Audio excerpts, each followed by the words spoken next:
L'amour peut-il durer toujours? On est drôle, Kyo.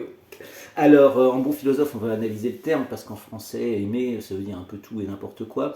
Les Grecs, eux, étaient plus malins que nous, parce que c'était de grands amoureux, notamment des belles choses, et donc ils avaient quatre termes pour désigner l'amour. Le premier, c'est agapé. C'est un amour pur et universel, celui qu'on trouve un peu dans le mysticisme ou en religion, alors même si là c'est monothéiste, l'amour de Dieu pour les hommes, ou l'amour que certains grands humanistes sont capables de donner à l'humanité de manière totalement désintéressée. Je suppose que ça existe et je suppose qu'il peut durer toujours.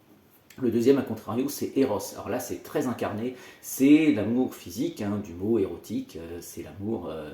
Voilà. Alors là, bah non, il ne peut pas forcément durer toujours parce que des fois, c'est simplement comme ça un crush et parfois un coup de foudre. Et puis, alors est-ce que les goûts peuvent fondamentalement changer? Par exemple, moi, il y a des personnes pour lesquelles j'éprouve de l'éros. Est-ce qu'un jour, je n'en éprouverai plus et qu'au contraire, j'en éprouverai pour les grands blonds? Il semble que ce soit possible, donc voilà, il faudra me reposer la question plus tard.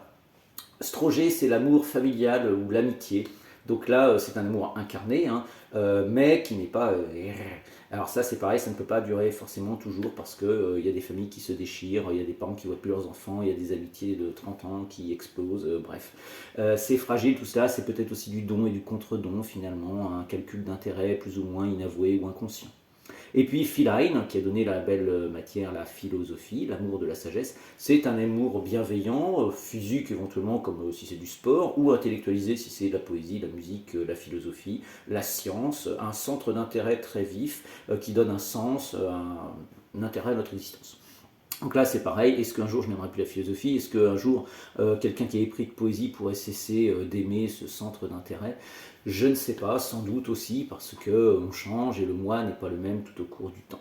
Et puisque l'on parle du moi et qu'il est difficile de désigner finalement ce qui fait de moi moi, c'est la grande question évidemment que tu me poses derrière cela. Est-ce que moi, quand j'aime mon ami, mon conjoint, je l'aime pour lui-même, pour ce qu'il est en soi, ou est-ce que je l'aime pour, comme dit Pascal, des qualités empruntées, c'est-à-dire pour son humour, sa patience, sa beauté, éventuellement son argent, et que s'il perdait toutes ces qualités, je ne l'aimerais plus, ce qui est probable. Et donc c'est un peu désenchantant de lire Pascal, parce qu'il pense que l'amour, au sens deux cœurs qui se rencontrent et qui s'aiment dans un mariage d'amour, alors déjà ça existe depuis très peu de générations sur une petite partie de l'humanité, parce que sinon le mariage ça n'a jamais été fait pour que deux cœurs épris l'un de l'autre se rencontrent, c'est fait pour faire une famille, une lignée, un héritage.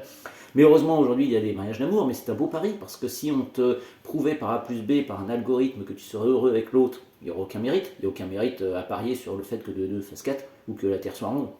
Alors que là, il y a un beau pari, parce que tu as une chance sur deux, ou un risque sur deux plutôt, de divorcer, et pourtant tu paries sur le mariage d'amour quand tu rencontres l'autre. Et donc là, il y a un beau geste, une belle alliance, un beau pari, pour reprendre l'expression de Pascal, et si tu veux vraiment être aimé pour quelqu'un, et ben peut-être que l'autre le peut, mais comme il t'aime surtout pour tes qualités empruntées, comme je le disais, il faut parier sur Dieu. C'est ça l'idée de Pascal, c'est que la seule personne, à part peut-être maman d'amour, qui peut t'aimer pour toi, c'est Dieu. Alors je rajoute maman d'amour, parce que papa d'amour, déjà c'est plus Strogé. Pas certain qui t'aime si tu deviens un criminel de guerre. Maman d'amour, si elle dira, ah ouais, mais c'est surtout un grand timide, et puis il était énervé, et puis il pensait pas ce qu'il faisait. Voilà.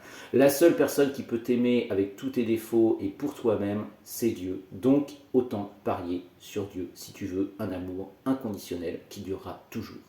Reste à savoir s'il existe.